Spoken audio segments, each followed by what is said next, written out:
Get free tech advice for your business from O2 Gurus. Search O2 Business for more. Hey guys, welcome to BTech. It's Basil here, and anyone who stays up to date with the channel is probably waiting for our Samsung Galaxy S6 review. That should be with you in the next 24 hours. In the meantime, I've got a Microsoft Lumia 640, a Lumia 640 XL, and I can give you an unboxing video as well as an in-depth first impression. Keep watching to find out how they fare. And of course, if you do like this video as you're watching, click like. Any questions, fire them in the comments. And most importantly, if you do like BTech and everything that I'm doing, subscribe to the channel. Subscribing helps me out massively as it means I can get cool devices in sooner to share with you. Enjoy the video. As far as the box styling goes, it's a flat pack. You can see to the left you've got the model number and also a little dot indicating I've got the cyan version. That cyan version looks like that. On the screen itself you can see it has 640, that's the time, that's the model number, another thing that Microsoft and Nokia used to do.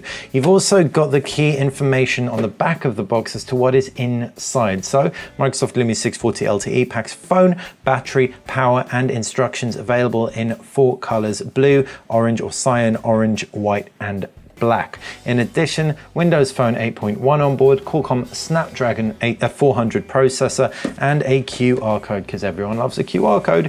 What about inside the box? Well, you've got the phone wrapped in plastic. We can pull it out, and Microsoft may have been kind enough to put the battery in there. It definitely feels heavy enough to be battery laden. Yep, that has a battery right there. So we can close that up.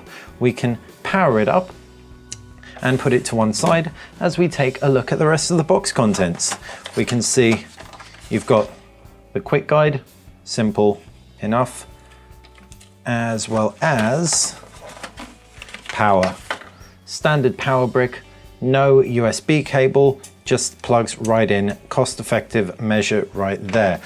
The Microsoft Lumia 640 is a pretty impressive device for the price. 5 inches of screen, solid build quality, styled almost identically to the 535 that we saw not that long ago. We'll set it up for our first impression, but before we do, let's take a quick look around the design of the device. Right hand side, you can see you've got volume rocker and power button. Down at the base is a micro USB port. Left hand side, no buttons. Up at the top, 3.5mm headphone jack. We've got the glossy version. It's almost painted like the 620 was, that kind of jewel tone. So it feels like it's white underneath, blue on the front. Feels quite rich, looks quite rich as well. The screen itself, 5 inches, 3 on-screen buttons below. Front facing 1 megapixel camera, rear facing 8 megapixel camera. As far as specs on here, Snapdragon 400 processor, quad core, and there's also 1 gigabyte of RAM in addition to that.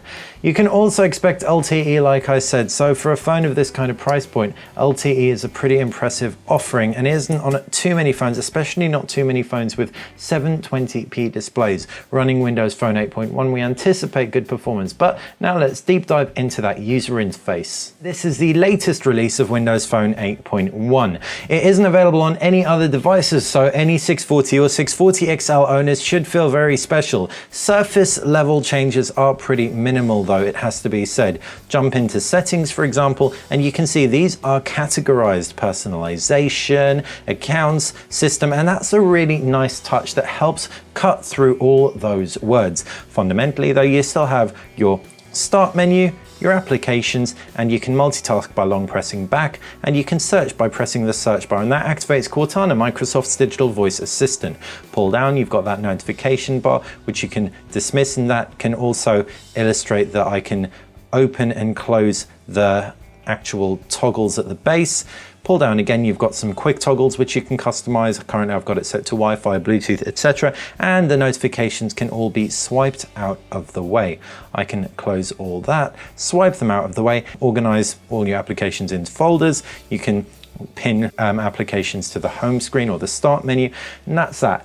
We're going to get into a lot more depth in our full review, but just a bit of a heads up, Windows Phone feels very responsive with the Snapdragon 400, and it's unsurprising. It's an efficient operating system. It'll be really interesting to see how a phone of £99 with its 720p display and LTE fares, because if it fares as well as we reckon it will in terms of staying smooth and providing a decent experience, this will be one very easy phone to recommend. Thanks Thanks for watching BTech. Remember, if you've got any questions about anything I spoke about in this video, fire them in the comments section below. Click the thumbs up button if you did like the video, and of course, if you like the channel, I would be most grateful if you subscribed. Thanks for watching.